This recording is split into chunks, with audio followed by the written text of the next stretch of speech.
के अलावा ट्रंप ने यह भी कहा, जो अहम बात है, बहुत अहम बात है, एक्चुअली सरप्राइजिंग बात है जो उसने कही, कि अब हम वेनेजुएला को हम चलाएंगे।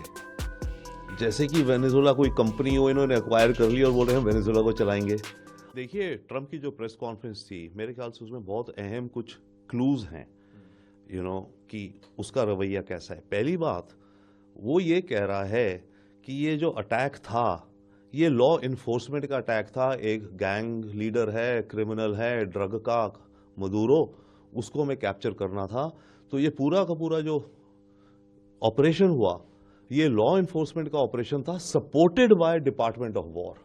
कि डिपार्टमेंट ऑफ वॉर, जो डिपार्टमेंट ऑफ डिफेंस उनका है, कि उन्होंने सपोर्ट किया और लॉ इन्फोर्समेंट गई। और ये हुआ भी उस ऑपरेशन में आर्मी, सोल्जर्स, डेल्टा फोर्स के अलावा लॉ इन्फोर्समेंट यानी कि FBI के कुछ एजेंट्स भी थे, ताकि कागजी कार्रवाई करने को, कि हम इसको पकड़ के अरेस्ट करके ला रहे हैं। वन, दूसरा जो दिखा बार बार इसकी प्रेस कॉन्फ्रेंस में, इसने कहा वेस्टर्न हेमिस्फेयर, हमारा हेमिस्फेयर। यानी कि ये जो वेस्टर्न हेमिस्फेयर है और जो नीचे जो लैटिन अमेरिका के देश हैं सारे, ये अमेरिका की अब कंप्लीट डोमिनेंस में इनको रहना पड़ेगा और रहना चाहिए। 3-4 बार उसने कहा, और उसके जनरल ने भी जो स्टेटमेंट दी, उन्होंने कहा कि हमें फ्रेंडली पड़ोसी चाहिए जो हमारे लिए अच्छे हों। जो किसी दूसरी विचार के हैं, हम उनको या तो निकाल देंगे या ठोक देंगे। ये बॉटम लाइन उसने कही है। इसके अलावा ट्रंप ने यह भी कहा, जो अहम बात है, बहुत अहम बात है, एक्चुअली सरप्राइजिंग बात है जो उसने कही, कि अब हम वेनेजुएला को हम चलाएंगे। जैसे कि वेनेजुएला कोई कंपनी हो, इन्होंने एक्वायर कर ली और बोल रहे हैं हम वेनेजुएला को चलाएंगे। अब देखना है कि कैसे चलाएंगे।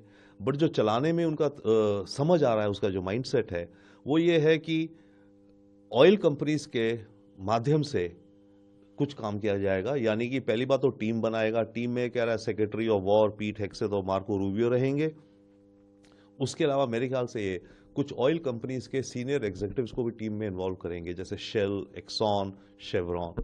देखिए, जो बड़ी बड़ी तेल कंपनी हैं, इनको बड़े वर्षों का एक्सपीरियंस है दुनिया भर के देशों में तख्ता पलट करवाने का, नए प्रोजेक्ट्स लेने का। अफ्रीका में इन्होंने बहुत करे हैं इस तरह के। तो इन कंपनीज के जो इस तरह के व्हीलर डीलर एग्जीक्यूटिव्स हैं, उनकी भी टीम बना दी जाएगी। और वो टीम फिर वेनेजुएला की अपोजिशन से बात करेगी कि भाई आपको कैसे सत्ता में लाया जाए।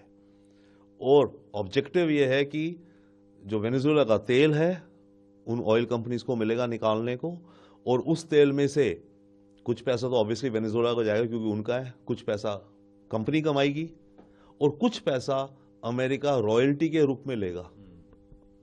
तो ये कुछ खाका दिख रहा है। इसके अलावा ये रन वेनेजुएला जो चलाने का कह रहे हैं, उसमें ब्लॉकेड जारी रखेंगे, naval blockade, air blockade Venezuela का, ताकि कोई चाइना से कोई शिप ना आ सके वेपन्स लेकर के, या रशिया से कोई वेपन्स लेके शिप ना आ सके।